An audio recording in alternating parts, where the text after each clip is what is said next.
Assalamualaikum warahmatullahi wabarakatuh. Perkenalkan, nama saya Sigma Mokodompit, NIM 2021151. Pada kesempatan ini saya akan menjelaskan sedikit materi konsep dasar sains mulai dari kelompok 1 sampai dengan kelompok 11. Gerak dan gaya. Gerak. A. Pengertian gerak. Gerak adalah suatu momen atau kejadian di mana suatu benda atau apapun yang mengalami perpindahan dari suatu tempat ke tempat yang lain. B. Macam-macam gerak. Pertama, gerak semu. Yang kedua, gerak ganda. Yang ketiga, gerak lurus. Yang keempat, gerak lurus beraturan atau GLB. Yang kelima, gerak lurus berubah beraturan atau GLBB. Selanjutnya, gaya. A. Pengertian gaya. Gaya adalah dorongan atau tarikan. Gerakan mendorong atau menarik yang menyebabkan benda bergerak disebut gaya. Gaya yang dikerjakan pada suatu benda akan mempengaruhi benda tersebut. Gaya terhadap suatu benda dapat mengakibatkan benda yang semula diam menjadi bergerak, menyebabkan benda yang semula bergerak menjadi berhenti atau berubah arah, atau merubah bentuk benda. B. Faktor yang mempengaruhi gaya terbagi menjadi dua, yaitu yang pertama, gaya gravitasi, yang kedua, gaya tarik dan gaya dorong. C. Macam-macam gaya dalam kehidupan. Yang pertama, gaya otot, kedua, gaya gesek, ketiga, gaya magnet, keempat, gaya gravitasi, yang kelima, gaya listrik. D. Pengaruh gaya terhadap benda. Yang pertama, gaya memengaruhi benda diam menjadi bergerak. Yang kedua, gaya membuat benda bergerak menjadi diam. Yang ketiga, gaya mengubah kecepatan gerak benda. Yang keempat, gaya mengubah arah gerak benda. Dan yang kelima, gaya mempengaruhi bentuk benda. Selanjutnya, materi dan perubahannya. Materi. A. Pengertian materi. Materi adalah sesuatu yang mempunyai massa dan dapat menempati sebuah ruang. Para ilmuwan melakukan klasifikasi materi bertujuan agar lebih mudah dipelajari dan disusun secara sistematis. B. Perubahan materi. Perubahan materi terbagi menjadi dua, yaitu yang pertama, perubahan fisika atau perubahan fisis. Yang kedua, perubahan kimia atau reaksi kimia. C. Berdasarkan wujud. Berdasarkan wujudnya, materi dapat dibagi menjadi beberapa bagian, yaitu yang pertama, padat, mempunyai bentuk yang tetap dan volumenya tetap. Yang kedua, cair, mempunyai bentuk sesuai dengan tempatnya dan volumenya tetap. Yang ketiga, gas, mempunyai bentuk sesuai tempatnya dan volumenya berubah-ubah. Perubahan materi. Wujud materi tidak selalu tetap. Setiap materi yang mendapat perlakuan tertentu pasti akan berubah baik wujud maupun bentuknya. Perubahan wujud tersebut dapat berlangsung secara fisika, kimia, dan biologi. 1. Perubahan fisika. 2. Perubahan kimia. 3. Perubahan biologi. Faktor perubahan sifat materi. Perubahan sifat materi dapat disebabkan oleh beberapa faktor, yaitu pembakaran, perkaratan oleh oksigen dan air, pemanasan, pembusukan, pendinginan, dan pemberian tekanan. Selanjutnya, usaha, energi, dan daya. Usaha. A. Pengertian. Usaha adalah upaya yang kita berikan sehingga benda tersebut berubah tempat. B. Syarat usaha. Yang pertama, gaya yang bekerja pada suatu benda. Yang kedua, terjadi perubahan atau perubahan posisi. C. Rumus usaha. W sama dengan F delta V. Selanjutnya, energi. A. Pengertian. Energi adalah kemampuan untuk melakukan usaha atau kerja atau melakukan suatu perubahan. B. Jenis-jenis energi. 1.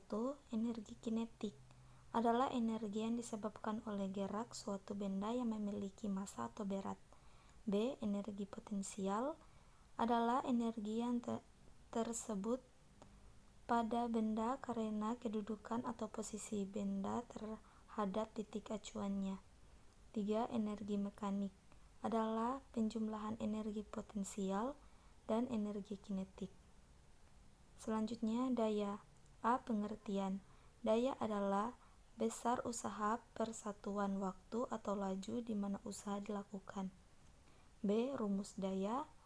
P sama dengan delta E per T atau sama dengan delta W per T. Selanjutnya, listrik dan magnet. Listrik. A. Pengertian.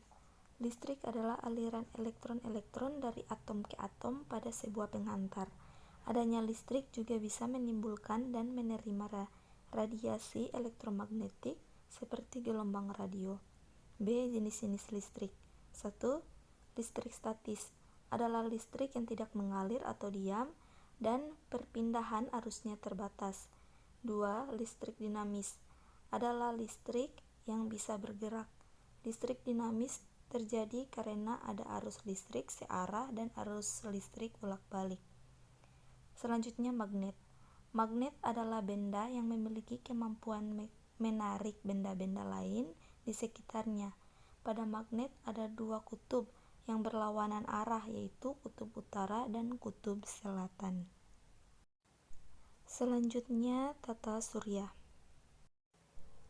Tata surya adalah kumpulan benda-benda langit yang tersusun dan mengorbit pada bintang besar seperti matahari akibat gaya gravitasi bintang tersebut. Benda langit tersebut beragam, akan tetapi beberapa di antaranya adalah planet. Pengertian planet adalah benda astronomi yang mengorbit bintang atau sisa bintang yang cukup besar untuk mempunyai gravitasi sendiri. Tidak terlalu besar untuk menciptakan termonuklir dan membersihkan daerah orbitnya yang penuh dengan planetesimal. Ada 8 benda langit yang berada di tata surya, yaitu 1. Matahari, 2 planet, 3 komet, 4 asteroid, 5 meteoroid, 6 bintang, 7 bulan, dan 8 meteor. Selanjutnya, keanekaragaman makhluk hidup. A. Pengertian makhluk hidup. Makhluk hidup adalah suatu organisme yang dapat mempertahankan dirinya dari berbagai perubahan lingkungan dan dapat berkembang biak untuk melestarikan jenisnya. Yang dapat dikatakan makhluk hidup yaitu manusia, hewan, dan tumbuhan. B. Ciri-ciri makhluk hidup. Pertama, bernafas. Kedua, berkembang biak. Ketiga, tumbuh. Keempat, mampu beradaptasi.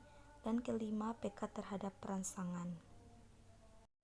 Selanjutnya, tumbuhan dan proses kehidupannya. 1. Akar. Akar adalah organ tumbuhan yang berperan penting dalam menahan berdirinya tumbuhan dan menyerap air serta nutrisi ke dalam tubuh tumbuhan.